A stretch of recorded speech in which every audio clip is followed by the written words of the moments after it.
Good morning. કેમ છો બધા? મજામાં? હોપ સો તમે આગળના લેક્ચર તૈયાર કરી દીધા હશે. આજે આપણે જે ટોપિક જોઈ રહ્યા છે એ બહુ જ ઇમ્પોર્ટન્ટ છે. ઉત્સેચકની ક્રિયાવિધિ પર અસર કરતા પરિબળો. ઉત્સેચકની ક્રિયાવિધિ પર અસર કરતા પરિબળો. હવે આપણે આગળ ઉત્સેચકની કાર્યપદ્ધતિ જોઈ ગયા. ઉત્સેચકની કાર્યપદ્ધતિમાં આપણને ખબર છે કે ભાઈ નોર્મલ દરેક ઉત્સેચક ક્રિયાશીલ સ્થાન ધરાવે, સક્રિય સ્થાન ધરાવે. આ ક્રિયાશીલ સ્થાન સાથે પ્રક્રિયાથી જોડાય. બરાબર? પ્રક્રિયાથી જોડાય એટલે બને ES સંકુલ અને ત્યાર પછી ક્રિયાશીલ સ્થાન પરથી પ્રોડક્ટ એટલે કે નિપજ છૂટી પડે. બરાબર? પણ એવું કહે છે કે આ પ્રોટીનનો જે તૃતીયક બંધારણ છે કે જે ખરેખર સક્રિય સ્થાન ધરાવે છે, તો કેટલાક એવા પરિબળો છે કે જે ઉત્સેચકના પર એની સક્રિયતા પર અસર કરે છે. મતલબ કે ઉત્સેચકને સક્રિય થવા દેતા નથી. બરાબર? તો આજે આપણે જોવાનું છે કે ભાઈ ઉત્સેચકની સક્રિયતા પર કયા કયા પરિબળો ખાસ અસર કરે છે. તો ઉત્સેચકની પ્રક્રિયા પર અસર કરતા ખાસ પરિબળો, એમાં પહેલું આવશે તાપમાન, બીજો પરિબળ pH, ત્રીજો પરિબળ મોસ્ટ ઇમ્પોર્ટન્ટ પ્રક્રિયકની સાંદ્રતામાં ફેરફાર. પ્રક્રિયકની સાંદ્રતા બદલો તો કેવી રીતે એના પર અસર થાય, અથવા તો અન્ય કોઈ રસાયણ ઉત્સેચક સાથે જોડાય તો પણ એના પર અસર કરે છે. કાં તો પ્રક્રિયકની સાંદ્રતા બદલો અથવા અન્ય રસાયણ જોડાય તો પણ એની ક્રિયાશીલતા પર અસર કરે છે. તો વાત કરીએ પહેલા તાપમાન અને pH. બરાબર? તો જ્યારે વાત કરીએ તાપમાનની, તો દરેક ઉત્સેચક એક ચોક્કસ તાપમાન પર જ કાર્ય કરે છે.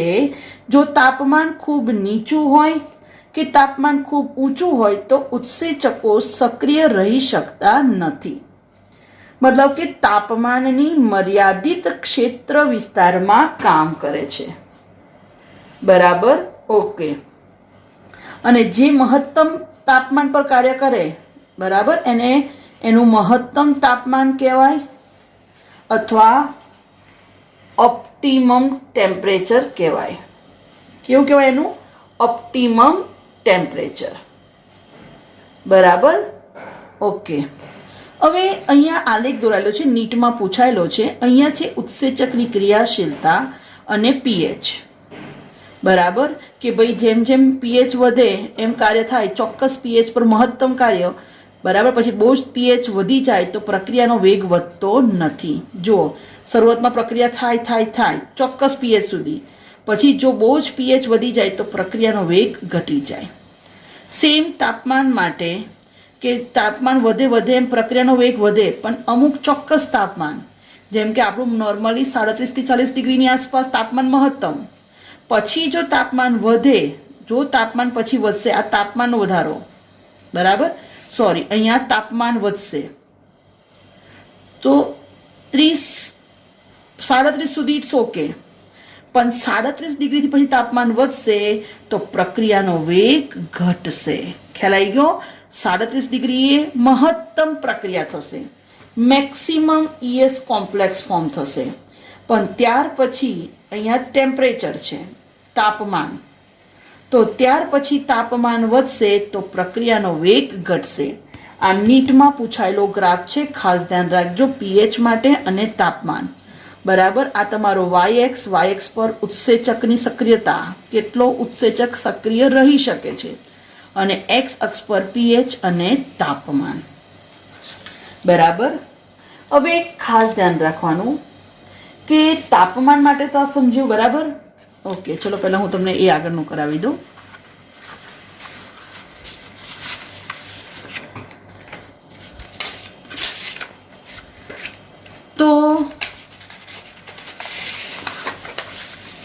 દરેક ઉત્સેચક એની એક મહત્તમ ક્રિયાશીલતા ચોક્કસ તાપમાન અને પીએચના આધારે થાય છે. મેં તમને કીધું છે એને ઇષ્ટતમ તાપમાન અને ઇષ્ટતમ પીએચ કહે છે. પણ એનાથી વધારે કે નીચું તાપમાન હોય તો ઉત્સેચકની ક્રિયાશીલતા ઘટે છે. જો તાપમાન નીચું હોય તો ઉત્સેચક નિષ્ક્રિય બને છે, મોસ્ટ ઇમ્પોર્ટન્ટ. અને જો તાપમાન ઊંચું હોય તો એનું નૈસર્ગિક સ્વરૂપ ગુમાવે છે અને વિનૈસર્ગીકરણ પામે છે. એટલે આખું આમ સ્વરૂપ હોય તૃતીયક બંધારણ, પછી એના બદલે કેવું આમ સાદું સ્વરૂપ થઈ જાય. તો આ ખાસ ધ્યાન રાખજો કે ઊંચા તાપમાને, બહુ જ ઊંચું તાપમાન હોય તો એ ક્રિયાશીલતા નાશ પામે. જો ક્રિયાશીલતા નાશ પામે ને તો એ ફરી કાર્ય કરી શકતું નથી. બરાબર? કારણ કે વિનૈસર્ગીકરણ પામે છે એટલે પોતાનું સ્વરૂપ કદાચ ધારણ ન પણ કરી શકે. ખ્યાલ આવ્યો? ઓકે, બરાબર. તો આ ખાસ ધ્યાન રાખજો કે ઊંચું તાપમાન ઉત્સેચકને નિષ્ક્રિય બનાવે છે. બરાબર? અને પોતે કેવું પામે છે? વિનૈસર્ગીકૃત પામે છે. રાઈટ? હવે થોડીક અલગ વાત આવે છે પીએચ માટે. તો પીએચ પણ અસર તો કરે જ છે. બરાબર? હવે આપણને ખબર છે, કેમેસ્ટ્રીમાં આવી ગયું છે કે ભાઈ પીએચની વાત કરીએ. બરાબર? તો પીએચ એસિડિક, પીએચ બરાબર -log-H+. તમે શીખી આવ્યા છો કે ભાઈ 1 થી 6 હોય તો એસિડિક પીએચ. બરાબર ને? Acidic pH. પછી 7 ને આપણે તટસ્થ કહીએ છીએ અને 8 થી 14 એ પીએચ કેવો કહીએ છીએ આપણે? બેઝિક પીએચ કહીએ છીએ. કેવો પીએચ કહીએ છીએ? એને બેઝિક પીએચ કહીએ છીએ. બરાબર? તો જેવી રીતે મેં તમને કીધું કે તાપમાનની વાત કરીએ તો તાપમાનમાં નોર્મલી તાપમાન 25 ડિગ્રી સેલ્સિયસથી 40 ડિગ્રી સેલ્સિયસ છે, જેમાં એનું મહત્તમ કાર્ય થાય. પણ ત્યાર પછી એનાથી તમે વધારો તો પછી ઉત્સેચક વધારે સક્રિય રહી શકતા નથી. બરાબર? તો 40 ડિગ્રી સેલ્સિયસ તાપમાન પછી ઉત્સેચકો નિષ્ક્રિય બને છે. એવી જ રીતે પીએચ માટે થોડું અલગ છે. તો એવું કહેવાય છે કે જ્યારે આપણે પીએચની વાત કરીએ તો કેટલાક ઉત્સેચકો એસિડિક પીએચમાં સક્રિય હોય તો કેટલાક ઉત્સેચકો એવા હોય છે કે જે તટસ્થ પીએચ પર કાર્ય કરે. જ્યારે કેટલાક ઉત્સેચકો એવા છે કે જે બેઝિક પીએચ પર કાર્ય કરે છે. તો ધ્યાન રાખજો, કદાચ નીટમાં પૂછાય તો ઉત્સેચકો માટે વાત કરીએ તો તાપમાન મહત્તમ હોય છે, પણ ઉત્સેચકો માટે પીએચ મહત્તમ અલગ અલગ હોય છે. કેમ અલગ અલગ હોય છે? તો ક્યારેક કેટલાક ઉત્સેચકો એસિડિક પીએચમાં સક્રિય હોય તો કેટલાક ઉત્સેચકો એવા હોય છે કે જે બેઝિક પીએચ પર સક્રિય હોય છે. રાઈટ? ઓકે. જેમ કે હું તમને એક ખાસ એક્ઝામ્પલ આપું તો એસિડિક પીએચ માટે વાત કરું તો ટ્રિપ્સિન, સ્વાદુ રસમાં ઉત્સેચક હોય છે ટ્રિપ્સિન. રાઈટ? ઓકે. તો સ્વાદુ રસમાં, અચ્છા સોરી, એસિડિકની વાત કરીએ ને તો ચલો સ્વાદુ રસમાં ટ્રિપ્સિન નહીં, પેપ્સિન. અને સ્વાદુ રસ નહીં, જઠર રસ. તો જઠર રસમાં જે પીએચ હોય, પેપ્સિન ઉત્સેચક હોય છે ને, એ પેપ્સિન એસિડિક પીએચ પર કાર્ય કરે. કેવા પીએચ પર કાર્ય કરે? એસિડિક પીએચ પર. લાળ રસ, લાળ રસમાં જે ઉત્સેચક હોય છે એમાઇલેઝ અથવા એને ટાઇલિન કહેવાય, એ લગભગ તટસ્થ પીએચ પર કાર્ય કરે. બરાબર? અને વાત કરીએ સ્વાદુ રસ એનો ટ્રિપ્સિન ઉત્સેચક તો એ લગભગ 8.5 પીએચ પર કાર્ય કરે. That is basic pH. બરાબર? હવે આપણને ખબર છે ને જઠર રસમાં તો બીજું શું હોય છે? HCl. HCl હોય એટલે ઓબ્વિયસલી એસિડિક થશે. રાઈટ? તો જઠર રસમાં જે પેપ્સિન ઉત્સેચક છે બરાબર, આમ તો પેપ્સીનો જન આવશે. તો એ કયા પીએચ પર કાર્ય કરે? એસિડિક પીએચ પર. એમાઇલેઝ લગભગ 6.8 એટલે તટસ્થ પીએચની આસપાસ કાર્ય કરે છે, જ્યારે સાદુ રસનો ટ્રિપ્સિન છે એ બેઝિક પીએચ પર કાર્ય કરે છે. રાઈટ? તો ધ્યાન રાખજો, આ એક ખાસ વાક્ય હું બોલું છું કે વિવિધ ઉત્સેચકોની વાત કરીએ તો વિવિધ ઉત્સેચકોને તાપમાન મહત્તમ તાપમાન, જેને આપણે કહીએ ને ટેમ્પરેચર ઓપ્ટિમા, એ કેવું હોય? બધાને લગભગ એક સરખું જ હોય. બરાબર કે ભાઈ 25 ડિગ્રીથી 40 ડિગ્રી વચ્ચે મહત્તમ કાર્ય કરે. પણ અલગ અલગ ઉત્સેચકો એમની પીએચ મહત્તા કેવી હોય છે? અલગ અલગ. ખબર પડી ને કેમ અલગ અલગ? કારણ કે કેટલાક એસિડિક પીએચ પર કાર્ય કરે, કેટલાક બેઝિક પર કાર્ય કરે, તો કેટલાક તટસ્થ પર કાર્ય કરે છે. ખ્યાલ આવી ગયો આટલો? બરાબર, ઓકે. હવે થોડું આગળ જઈએ. ક્લિયર એ સુધીનું? Okay, fine. ચલો હવે આપણે અહીંયા ત્રીજો ગ્રાફ પ્રક્રિયકોનો વેગ વર્સિસ પ્રક્રિયાર્થીની સાંદ્રતાનો આલેખ દોર્યો. બરાબર, ચલો આલેખ હું તમને ફરી દોરીને બતાવું છું. તો આ પ્રક્રિયાનો વેગ અને આ શું છે? પ્રક્રિયાર્થીની સાંદ્રતા. હવે જ્યારે આ લેખ દોરીએ છીએ તો તમે જુઓ કે આ સબસ્ટ્રેટ કોન્સન્ટ્રેશન એટલે પ્રક્રિયાર્થી સાથે ઉત્સેચક જોડાશે તો પ્રક્રિયાનો વેગ ધીરે ધીરે વધશે અને પછી જ્યારે બધા જ ઉત્સેચકો પ્રક્રિયાર્થી સાથે જોડાઈ જશે તો ત્યાર પછી પ્રક્રિયાનો દર સ્થાયી થઈ જશે. કેમ? તો જેટલા ઉત્સેચકો હતા એની સાથે પ્રક્રિયાર્થીઓ જોડાઈ ગયા. તો જ્યારે બધા મહત્તમ ઉત્સેચકો સાથે બધા જ પ્રક્રિયાર્થીઓ, મતલબ કે 50 ઉત્સેચક છે અને દરેકની સાથે એક એક પ્રક્રિયાથી જોડાય તો ES સંકુલ કેટલા બન્યા? 50. હવે તમે જુઓ કે તમે જ્યારે હવે 51માં પ્રક્રિયક ઉમેરશો તો પ્રક્રિયાનો વેગ વધે નહીં. કેમ?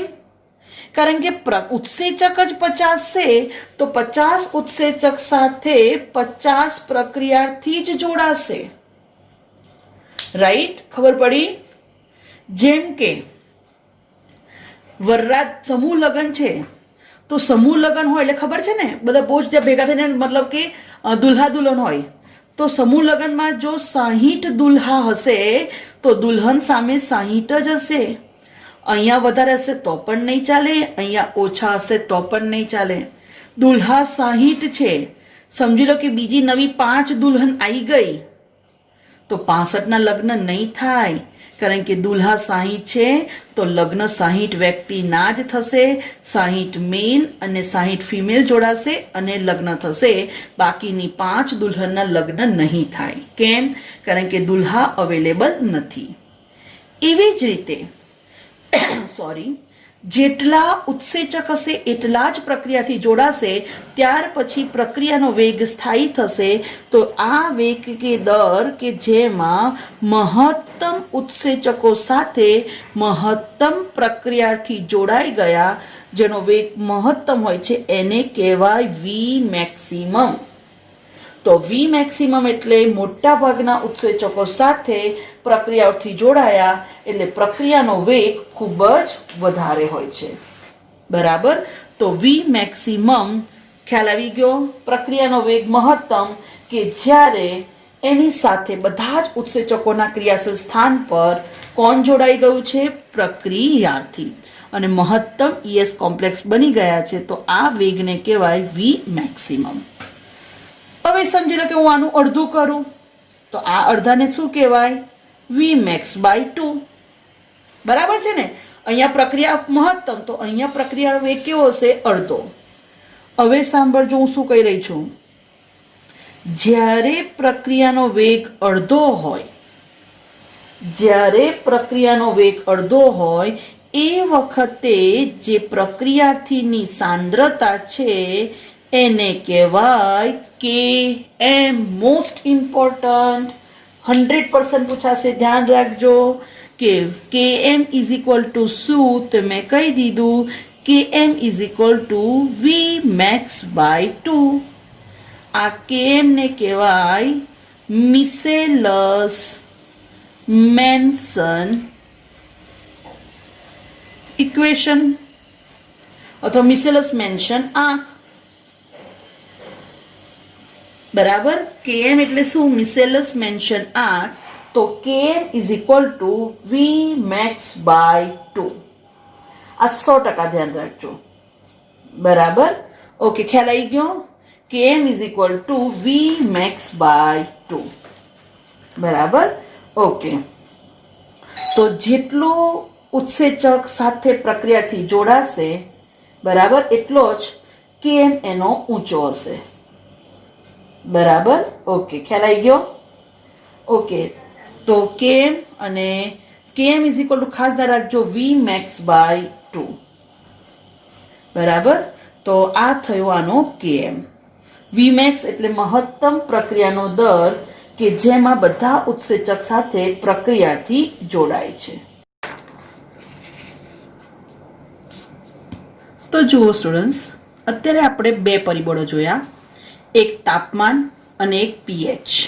બરાબર, પીએચ માટે મેં કીધું કે ઇષ્ટતમ પીએચ અલગ અલગ હોઈ શકે, એસિડિક હોઈ શકે, બેઝિક હોઈ શકે, રાઈટ?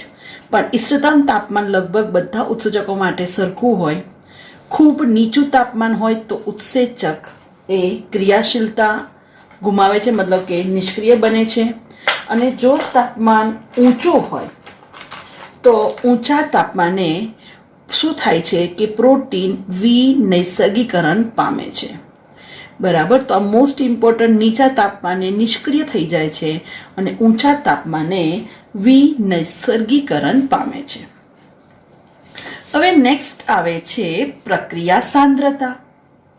એ પણ આપણે જોયું કે ભાઈ પ્રક્રિયકની સાંદ્રતામાં વધારો થાય તો ઉત્સેચકોનો શરૂઆતમાં વેગ વધે છે. બરાબર, પણ ક્યાં સુધી? તો ખબર છે કે ભાઈ જ્યાં સુધી ઉત્સેચકો સાથે પ્રક્રિયાથી જોડાશે ત્યાં સુધી વેગ વધશે.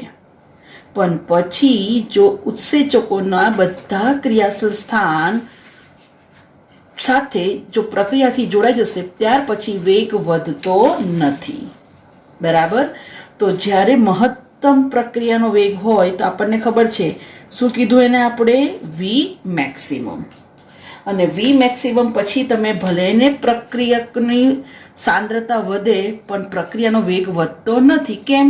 કારણ કે જ્યાં સુધી જો 50 ઉત્સેચકો હશે તો એની સાથે 50 પ્રક્રિયાથી જોડાશે, પણ એનાથી વધારે ધારો કે 100 પ્રક્રિયાથી હોય કે ચલો 60 પ્રક્રિયાથી છે તો પણ ઉત્સેચકો 50 છે એટલે 50 જ નિપજ મળશે. 10 પ્રક્રિયકોનું રૂપાંતરણ નિપજમાં થશે નહીં, કારણ કે 10 ઉત્સેચકો પ્રાપ્ય નથી. ક્લિયર? આટલું સમજ પડી ગઈ ને? ઓકે, તો આવું કેમ થાય છે? તો હમણાં જ તમને કીધું કે ઉત્સેચકના અણુઓની સંખ્યા પ્રક્રિયકના અણુઓની સંખ્યાથી જો ઓછી હોય તો ઉત્સેચક જ્યાં સુધી સંતૃપ્ત થાય પછી વધારાના પ્રક્રિયકના અણુઓ સાથે જોડાતો નથી. જસ્ટ મેં તમને એક્ઝામ્પલ આપી દીધું કે 50 ઉત્સેચકો 50 પ્રક્રિયાથી સાથે જોડાશે, પણ જો પ્રક્રિયાથી 60 હશે તો 10 પ્રક્રિયાથીને જોડાવા માટે ઉત્સેચકો સાથે ક્રિયાશીલ સ્થાન ખુલ્લું નથી. અને જ્યાં સુધી ઉત્સેચક સાથે પ્રક્રિયાથી જોડાશે નહીં ત્યાં સુધી પ્રક્રિયા થશે નહીં, ES કોમ્પ્લેક્સ બનશે નહીં અને પ્રક્રિયક અને નિપજ મતલબ કે પ્રક્રિયકનું રૂપાંતર નિપજમાં થશે નહીં. બરાબર, તો ખાસ ધ્યાન રાખજો કે કેવી રીતે પ્રક્રિયા થાય છે. હવે આપણને ખબર છે કે ભાઈ વી મેક્સ જ્યારે પ્રક્રિયાનો વેગ અડધો હોય જેમ કે આ છે Vmax/2, તો એ વખતે જે પ્રક્રિયકોની સાંદ્રતા છે એને કીધું હતું આપણે Km, Michaelis Menten equation, Km = Vmax/2. આ મોસ્ટ ઇમ્પોર્ટન્ટ. ઓકે, તો આ તમને ખ્યાલ આવી ગયો ગ્રાફ દ્વારા, બરાબર. તો Km શું દર્શાવે છે? ઉત્સેચક સાથે પ્રક્રિયાર્થીની જોડાણ ક્ષમતા, બરાબર. ખાસ ધ્યાન રાખજો કે જો ઉત્સેચક પ્રક્રિયા સાથે ઓછી રીતે જોડાય તો એનો Km કેવો હોય? હાયર હોય, ઊંચો હોય. અને ઉત્સેચકની બંધન ક્ષમતા વધુ હોય, વધારે જોડાય તો એનો Km કેવો હોય? લોઅર હોય, બરાબર ને? ખ્યાલ આવે છે? ક્લિયર અહીંયા સુધીનું? ઓકે, ચલો હવે આગળ જઈએ.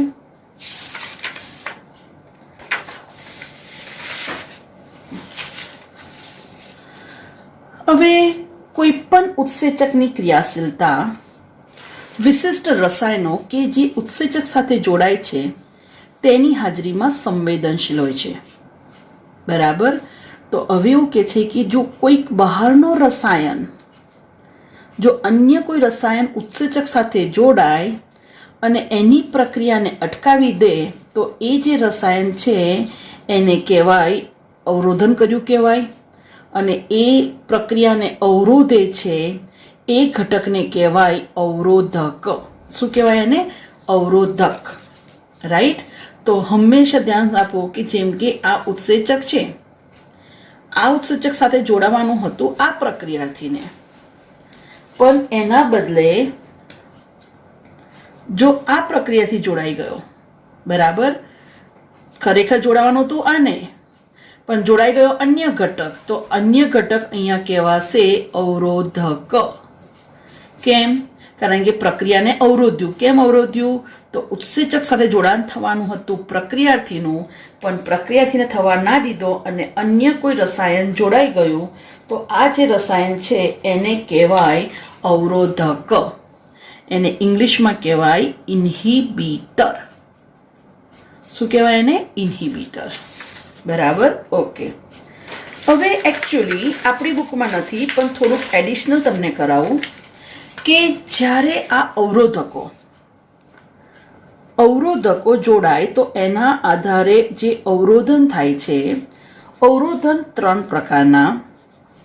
પહેલું પ્રતિસ્પર્ધી અથવા તો હરીફ અવરોધન. બીજું બિન પ્રતિસ્પર્ધી, that is બિનહરીફ અવરોધન. અને ત્રીજું એલોસ્ટેરિક અવરોધન, અથવા એનું જ નામ ફીડબેક અવરોધન, અથવા એનું જ નામ પ્રતિપોષી નિયમન. આની પોઈન્ટ ઓફ વ્યૂ ઇમ્પોર્ટન્ટ છે. પ્રતિસ્પર્ધી અવરોધન, બિન પ્રતિસ્પર્ધી અવરોધન અને ત્રીજું એલોસ્ટેરિક અવરોધન, બરાબર. હવે થોડુંક એનું ડિટેલમાં જોઈ લઈએ. તો આ તમને થોડુંક એડિશનલ સમજાવવા જઈ રહી છું.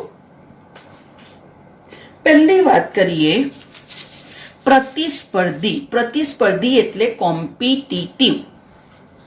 પ્રતિસ્પર્ધી એટલે કોમ્પિટિટિવ ઇન્હિબિટર,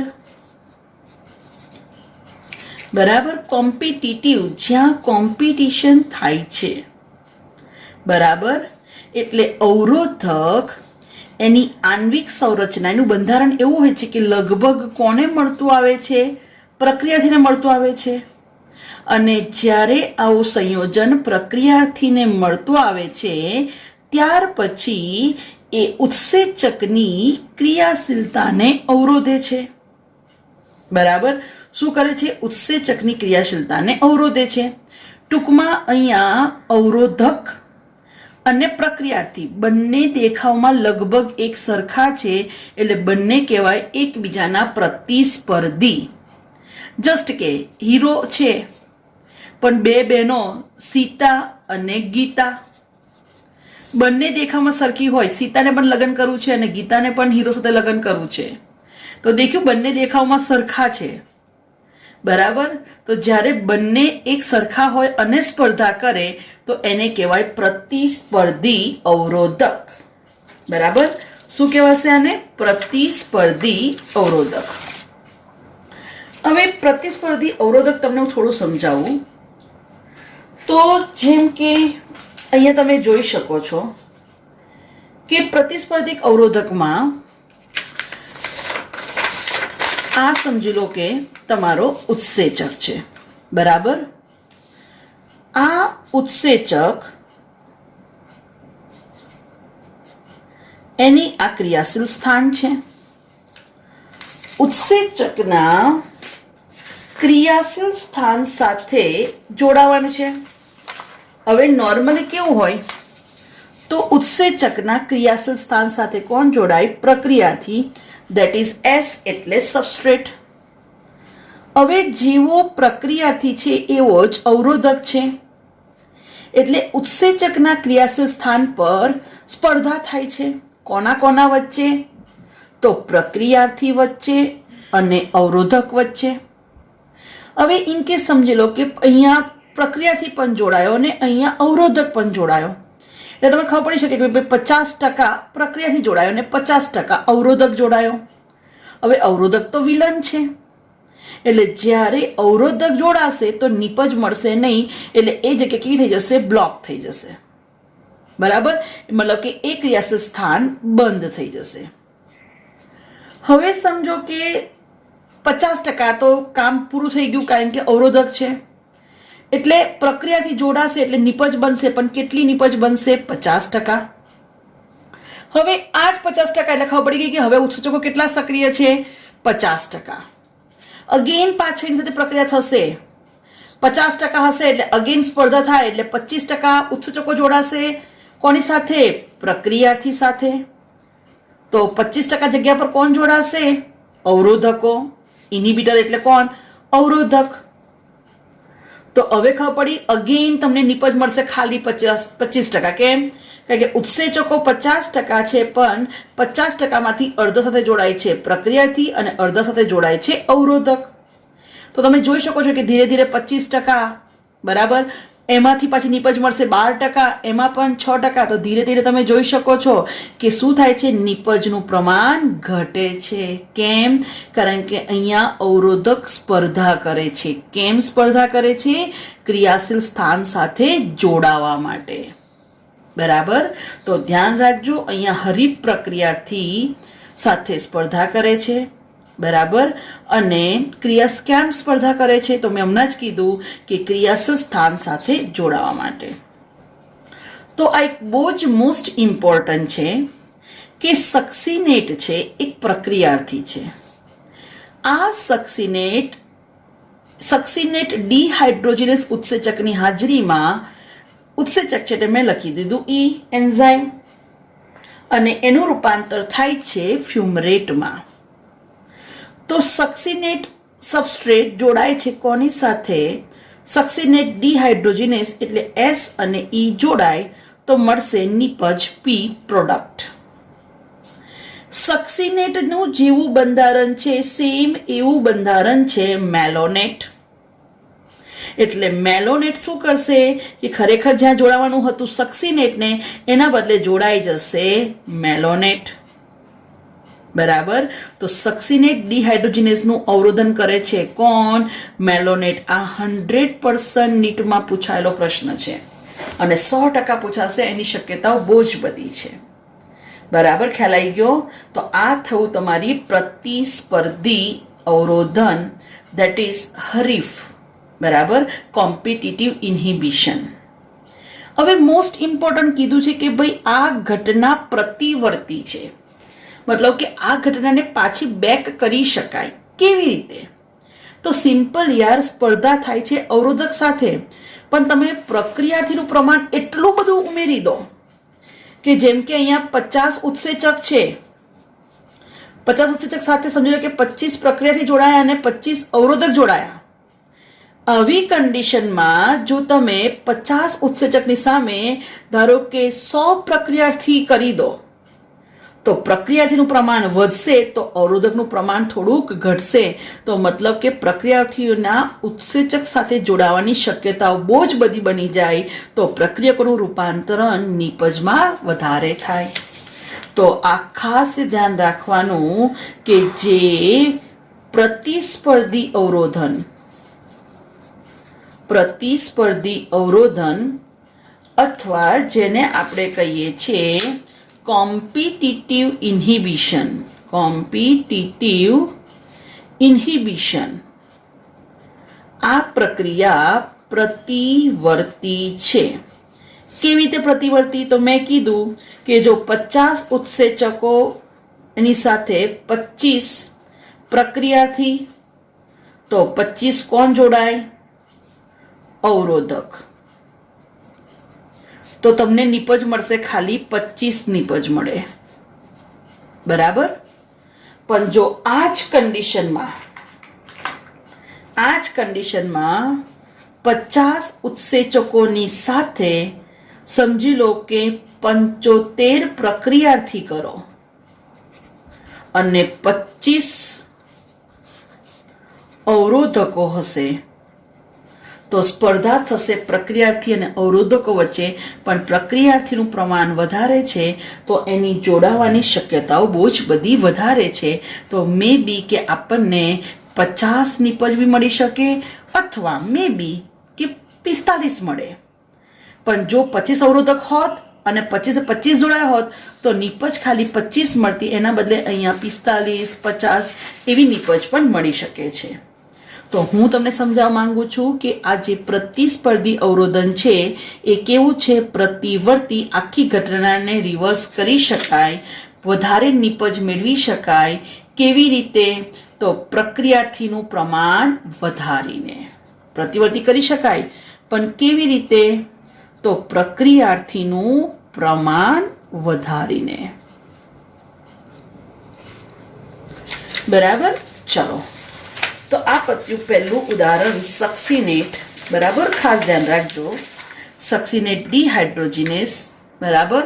અને શું મળે છે એમાં પ્રક્રિયાને અંતે? ફ્યુમરેટ. તો સક્સિનેટ ડિહાઇડ્રોજિનેસ સાથે કોનું અવરોધન થાય છે અથવા કોણ એની સાથે જોડાય છે? તો ધ્યાન રાખજો, મેલોનેટ.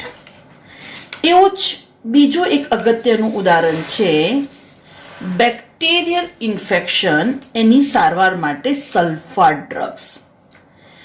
હવે પેરા એમિનો બેન્ઝોઇક એસિડ પાબા.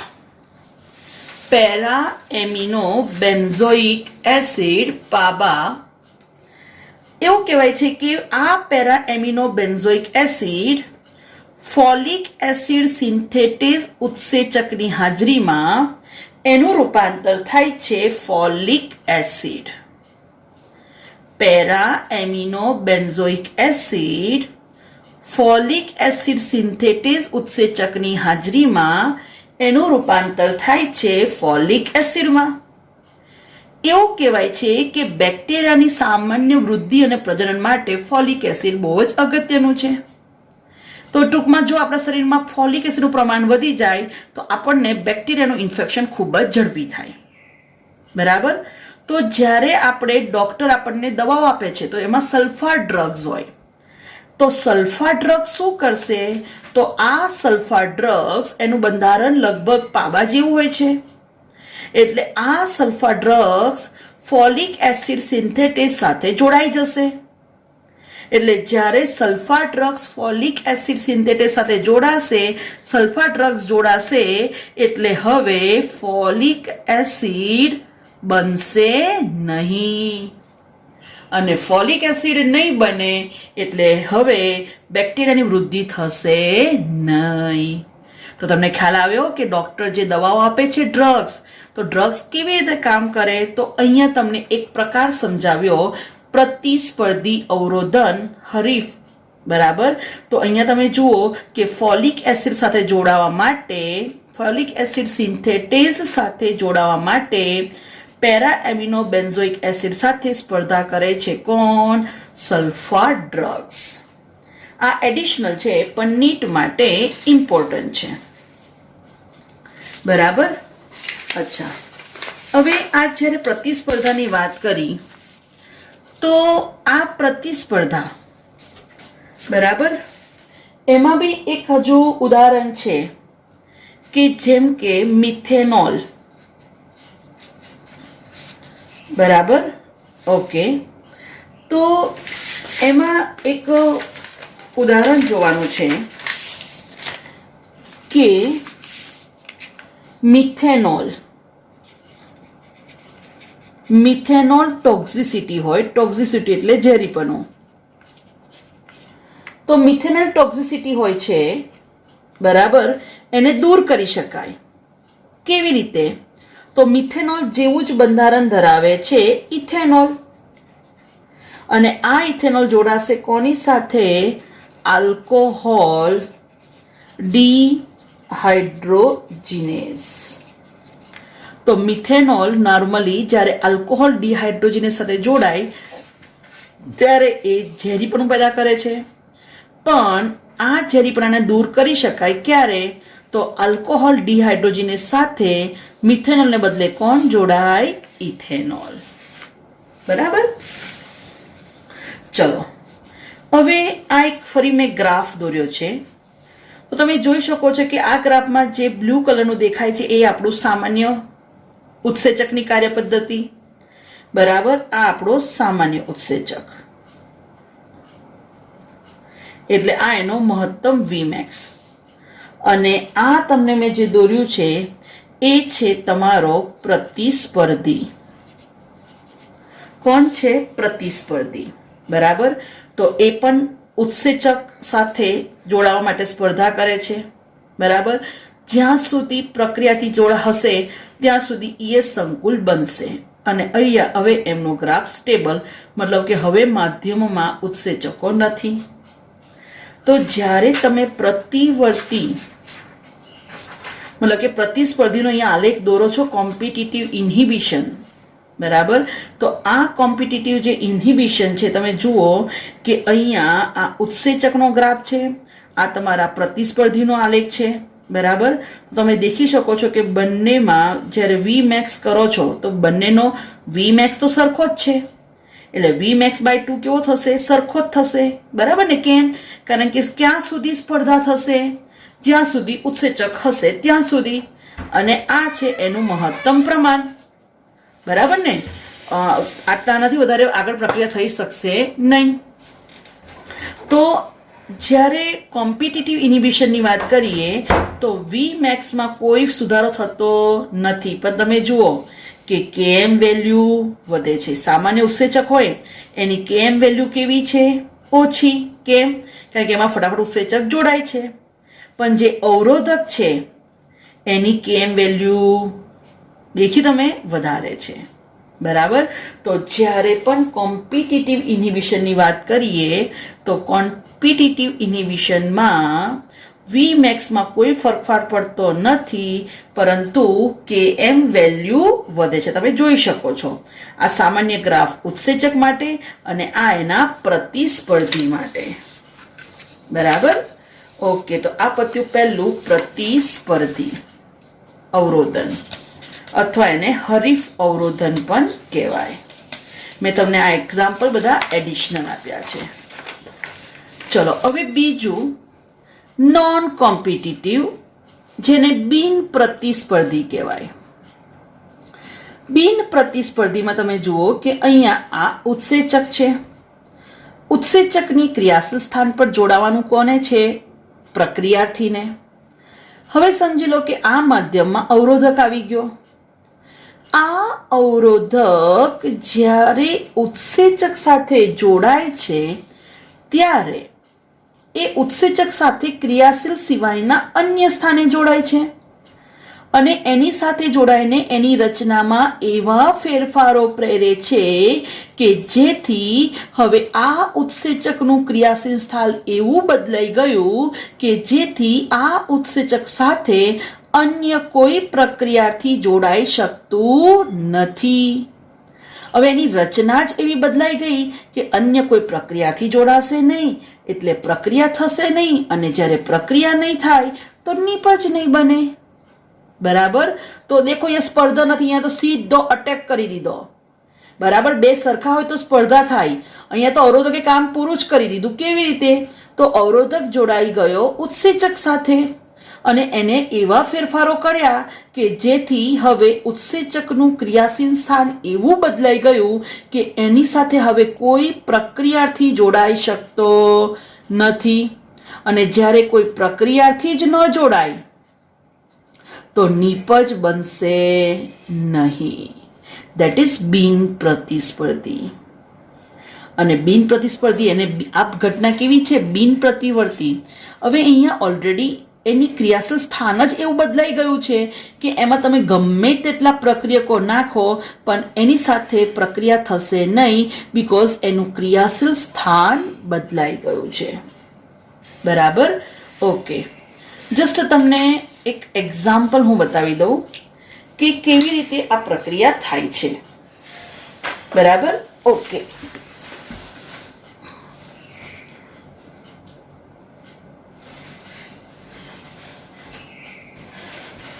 તો જુઓ, આ એક પ્રક્રિયા તમને બતાવું છું. તો તમે જુઓ કે આ જે છે એ ગ્રીન કલરનો ઉત્સેચક છે. બરાબર. આ ઉત્સેચક સાથે આ આવી રહ્યો છે પ્રક્રિયાર્થી. આ ઉત્સેચકનું ક્રિયાશીલ સ્થાન છે. આ ક્રિયાશીલ સ્થાન સાથે પ્રક્રિયાર્થી જોડાયો એટલે હવે શું બની ગયું? ES સંકુલ બન્યું. E for enzyme, S for substrate, તો બની ગયું ES સંકુલ. આ છે જે ઝિગઝેગ લાઈન દોરી એ ક્રિયાશીલ સ્થાન. અને હવે શું છૂટું પડશે? તો P. P means product. Product means નિપજ. બરાબર ને? એટલે અહીંયા પ્રક્રિયા થાય છે અને એનું સ્વરૂપ થોડું બદલાય છે. બરાબર. તો E એન્ઝાઇમ અને હવે તમે જોઈ શકો છો S હવે સબસ્ટ્રેટનું રૂપાંતર થઈ ગયું શામાં? પ્રોડક્ટ. તો આ મળી ગઈ તમારી નિપજ, ધેટ ઇઝ P, પ્રોડક્ટ. ખ્યાલ આવી ગયો? તો આ એક તમારું એક ઓપ્શન પત્યો. હવે જુઓ અવરોધન. તો હવે આ ઉત્સેચક સાથે જુઓ આ આવી ગયો અવરોધક. આ અવરોધક આવ્યો એટલે એને શું કર્યું કે ઉત્સેચક સાથે એ જોડાઈ ગયો. હવે ઉત્સેચક સાથે જોડાઈને તમે દેખો કે એ શું કરે છે કે ઉત્સેચકનું સ્વરૂપ એવું બદલી કાઢે છે કે જેથી હવે એની સાથે પ્રક્રિયાથી જોડાતો નથી. બરાબર. ખ્યાલ આવી ગયો? એટલે હવે તમે જોઈ શકો છો આ બેક્ટેરિયાની વાત આપી છે કે આ બેક્ટેરિયાનું ઉદાહરણ બતાવ્યું છે. બરાબર. તો મેં તમને હમણાં સમજાવ્યું ફોલિક એસિડ વાળું, કોમ્પિટિટિવમાં સમજાવ્યું ને, સ્પર્ધાત્મક, PABA, પેરા એમાઇનો બેન્ઝોઇક એસિડ. બરાબર. ખ્યાલ આવે છે? પેરામાઇનો બેન્ઝોઇક એસિડ. બરાબર. શું બગાડે છે? એ ફોલિક એસિડ. અને ફોલિક એસિડ બેક્ટેરિયા, એના કારણે બેક્ટેરિયાની વૃદ્ધિ થશે.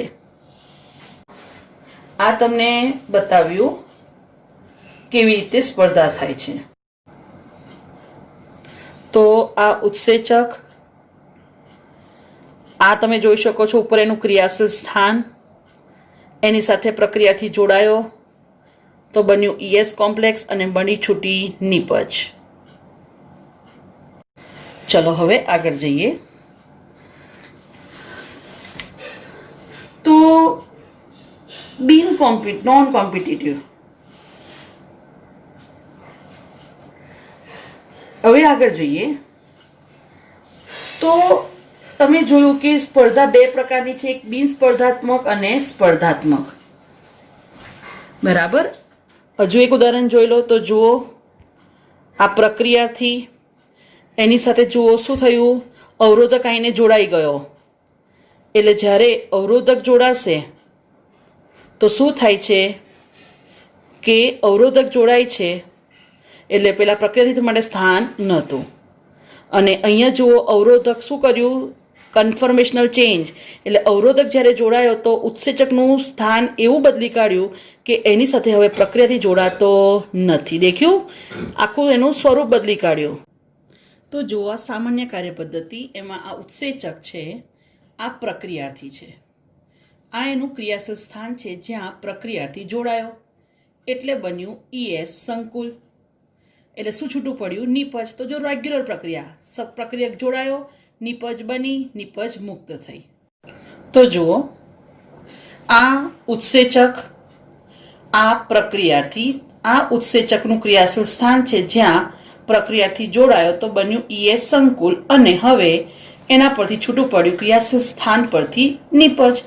અગેન દેખો, છૂટી પડી નિપજ. બરાબર. આ વાત થઈ નોર્મલી. હવે આ જ વસ્તુ જુઓ કે ઉત્સેચક, એની સાથે આ ક્રિયાશીલ સ્થાન, પણ ક્રિયાશીલ સ્થાન પર અવરોધક જોડાયો, એનો પ્રતિસ્પર્ધી. એટલે હવે અવરોધક જોડાઈ ગયો એટલે હવે પ્રક્રિયાર્થીને ત્યાં જોડાવા માટે સ્થાન મળ્યું નહીં. બરાબર. હવે જુઓ, આ ઉત્સેચક તમે જુઓ, ક્રિયાશીલ સિવાયના અન્ય સ્થાન પર અવરોધક જોડાઈ ગયો એટલે એને શું કર્યું? તો ઉત્સેચકની રચનામાં એવો ફેરફાર લાવ્યા જેને કારણે હવે ઉત્સેચક સાથે પ્રક્રિયાથી જોડાતો નથી. તો આને કહેવાય બિન સ્પર્ધાત્મક. બરાબર. અને હમણાં હું તમને ત્રીજો પ્રકાર શીખવાડવા જઈ રહી છું. ત્રીજા પ્રકારમાં તમે જુઓ કે અહીંયા આ ઉત્સેચકો દ્વારા ક્રમશઃ નિપજ બની રહી છે કે ભાઈ ઉત્સેચક સાથે પ્રક્રિયાથી જોડાય છે, નિપજ બની, જેમ કે નિપજ બની પહેલી, હવે પ્રક્રિયાઓને અંતે નિપજ મળી બીજી, હવે પ્રક્રિયાને દ્વારા હજુ નિપજ મળશે ત્રીજી. બરાબર. નિપજ મળે છે હવે ચોથી, નિપજ મળે છે પાંચમી. બરાબર. હજુ પણ તમે જો પ્રક્રિયા થાય છે તો જ્યાં સુધી આ નિપજોની જરૂર છે, જેટલી નિપજો આપણને જોઈએ છે, બધી નિપજો છે, ત્યાં સુધી પ્રક્રિયા થશે અને પ્રક્રિયકોનું રૂપાંતર નિપજમાં થશે. હજી પણ કન્ટિન્યુઅસ બનતું જ જાય છે નિપજો. બરાબર. કે ચલો આ બધી નિપજો મળી ગઈ. હવે એવું લાગે કે જ્યારે નિપજોનું પ્રમાણ વધી ગયું છે ત્યારે આ જ નિપજ ઉત્સેચક સાથે જોડાશે અને એની રચનામાં એવો ફેરફાર લાવશે કે જેથી હવે પ્રક્રિયાથી અહીંયા જોડાશે નહીં. અને તમે જુઓ કે એનું સ્થાન બદલાઈ ગયું એટલે હવે નિપજનું નિર્માણ થતું નથી.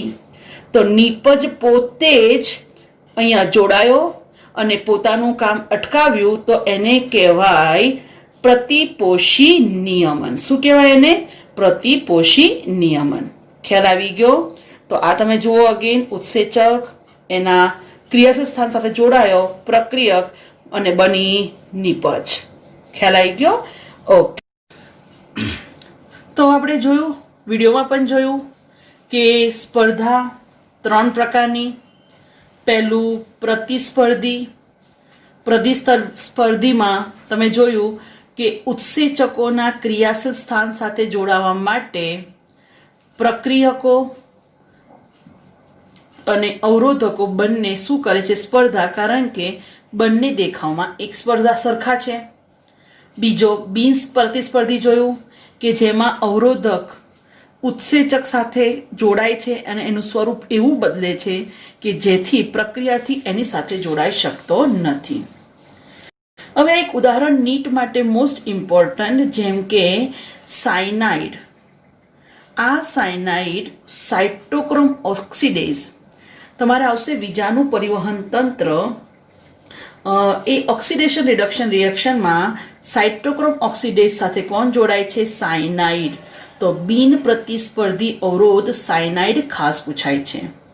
એવી જ રીતે પેનિસિલિન એન્ટીબાયોટિક, એ પણ બિન પ્રતિસ્પર્ધી અવરોધક છે જે ઉત્સેચક સાથે જોડાઈ જાય અને હવે બેક્ટેરિયાની દિવાલના નિર્માણ માટે જે જવાબદાર ઘટકો છે એને બનવા દેશે નહીં, તો ઉત્સેચક સક્રિય રહેશે નહીં. બરાબર. અને જ્યારે ઉત્સેચક જ સક્રિય નહીં હોય તો બેક્ટેરિયાની કોષ દિવાલ બનશે નહીં. ખ્યાલ આવી ગયો?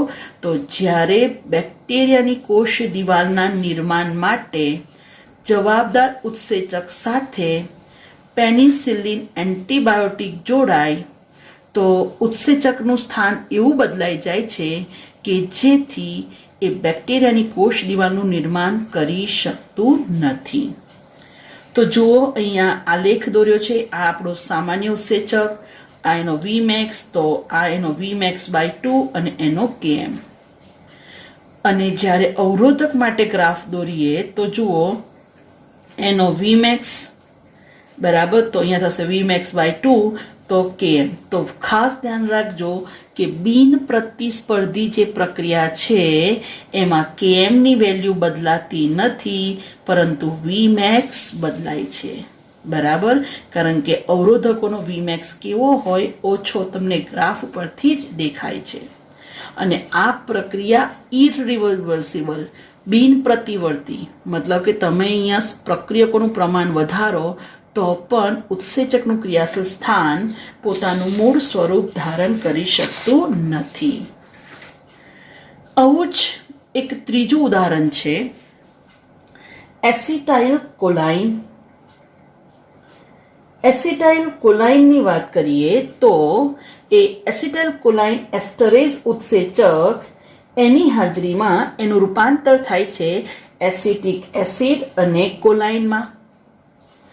હવે એકચ્યુઅલી એવું કહેવાય કે કીડાઓમાં ખરેખર આ એસિટાઇલ કોલાઇન એ છે ચૈત્ય રસાયણ.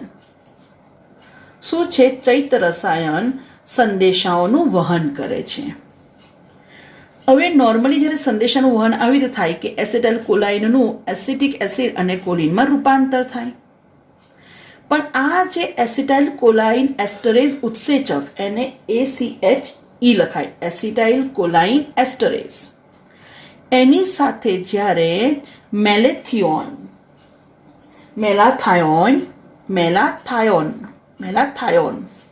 અથવા એને નવ ગેસ કહીએ, ચેતાતંત્રને અસર કરતો ગેસ. આ મેલાથાયોન શામાં જોવા મળે? તો કીડા મારવાની દવામાં. તો ખરેખર કીડાઓ કેવી રીતે મળે છે એ જોઈએ. તો કીડાઓમાં સંદેશાનું વહન થાય છે એસિટાઇલ કોલાઇન દ્વારા. પણ જ્યારે આપણે એક મેલાથાયોનનો સ્પ્રે છાંટીએ અને એ સ્પ્રેમાં મેલાથાયોન હોય, એટલે આ મેલાથાયોન જોડાય છે કોની સાથે? એસિટાઇલ કોલાઇન એસ્ટરેઝ સાથે. જ્યારે મેલાથાયોન એસિટાઇલ કોલાઇન એસ્ટરેઝ સાથે જોડાય તો એ એસિટાઇલ કોલાઇનનું એસિટિક એસિડમાં રૂપાંતર નથી કરી શકતું, એટલે એ સંદેશાનું વહન નથી કરી શકતું. અને સંદેશાનું વહન ના થાય એટલે સ્નાયુઓ અકળાઈ જાય, ને સ્નાયુઓ અકળાઈ જાય એટલે બિચારા કીડા મરી જાય. ખ્યાલ આવી ગયો કેમ? કારણ કે કોનું પ્રમાણ વધી ગયું? એસિટાઇલ કોલાઇનનું પ્રમાણ વધ્યું. કેમ એસિટાઇલ કોલાઇનનું પ્રમાણ વધ્યું? બીકોઝ એસિટાઇલ કોલાઇનનું રૂપાંતર એસિટિક એસિડ અને કોલિનમાં થતું નથી. કેમ નથી થતું? કારણ કે એસિટાઇલ કોલાઇન એસ્ટરેઝ સાથે કોણ જોડાઈ ગયું? મેલેથાયોન. ખ્યાલ આવી ગયો? બરાબર. અને આજના માટે છેલ્લું એલોસ્ટેરિક અવરોધન, અથવા એને ફીડબેક ઇન્હિબિશન કહેવાય, અથવા એને પ્રતિવર્તી અવરોધન કહેવાય. રાઈટ, ફરી એકવાર હું તમને સમજાવી દઉં એલોસ્ટેરિક. તો એલોસ્ટેરિકની વાત કરીએ, ફીડબેક ઇન્હિબિશન કહેવાય.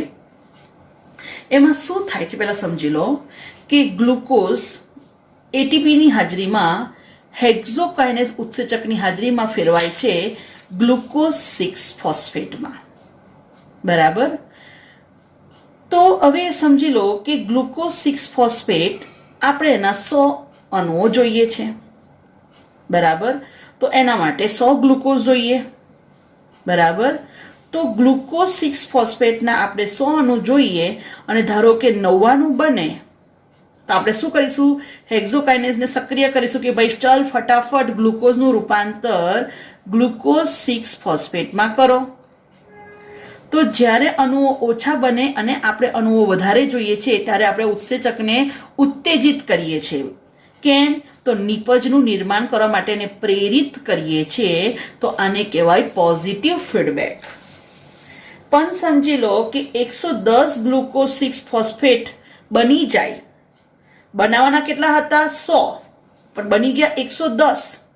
તો આવી કન્ડિશનમાં આપણે શું કરીએ છીએ કે ઉત્સેચકને ઓછા ક્રિયાશીલ બનાવીએ કે જેથી ગ્લુકોઝ 6 ફોસ્ફેટનું નિર્માણ ઘટી જાય. તો જુઓ અહીંયા પોતે જ કાં તો પોતાનું પ્રમાણ પ્રેરવા માટે ઉત્તેજિત કરે અથવા ગ્લુકોઝ 6 ફોસ્ફેટ જ સિગ્નલ આપશે કે ભાઈ હવે ગ્લુકોઝનું રૂપાંતર ગ્લુકોઝ 6 ફોસ્ફેટમાં કરો અથવા ના કરો. જો પોતાનું નિર્માણ કરવા માટે ઉત્તેજિત કરે તો એને પોઝિટિવ કહેવાય અને પોતાનું નિર્માણ થતું અટકાવે તો એને કહેવાય નેગેટિવ ફીડબેક ઇન્હિબિશન. શું કહેવાય એને? Negative feedback inhibition. રાઈટ. આને તમને હું થોડુંક ઉદાહરણ દ્વારા સમજાવી દઉં. ફરી એકવાર જુઓ તો આ પ્રક્રિયાથી બરાબર શું થાય છે તો ઉત્સેચકો છે એની સાથે પ્રક્રિયાથી જોડાય છે અને પ્રક્રિયાને અંતે મળે છે નીપજ. આ તમારી નીપજ. બરાબર. હવે સમજી લો કે તમારે જેટલી નીપજો જોઈએ છે એટલી નીપજ મળી ગઈ. તમે જુઓ અત્યારે 3, 4 નીપજ મળી. હજુ અહીંયા જુઓ આ 5મી નીપજ મળી. હવે જુઓ 6ઠાનું કામ ચાલુ છે અને આ તમને 6ઠ્ઠી નીપજ મળી. દેખી શકો છો ને તમે? 6 નીપજ મળી. આ 7મી નીપજ મળી. હવે આ વધારે નીપજ જોઈતી નથી. આ 8મી નીપજ મળી. હવે નીપજ નથી જોઈતી એટલે શું કર્યું કે આ નીપજ જોડાયો ઉત્સેચક સાથે અને એને ઉત્સેચકની રચનામાં એવો ફેરફાર કર્યો કે હવે નવો પ્રક્રિયક અહીંયા જોડાઈ શકતો નથી એટલે હવે નીપજ બનતી નથી. તો તમે દેખ્યું પોતે પોતાનું કાર્ય એટલે કે પોતાનું નિર્માણ થતાં અટકાવ્યું. બરાબર. તો આને કેવું કહેવાય? નેગેટિવ. ખ્યાલ આવી ગયો? ક્લિયર? અથવા એને જ કહેવાય તમારું ફીડબેક ઇન્હિબિશન, પ્રતિપોષી નિયમન. બરાબર સ્ટુડન્ટ્સ? તમને આ લેક્ચર જો ગમ્યું હોય તો પ્લીઝ લાઈક કરજો, સબસ્ક્રાઈબ કરજો અને કમેન્ટ ખાસ કરજો. Thank you.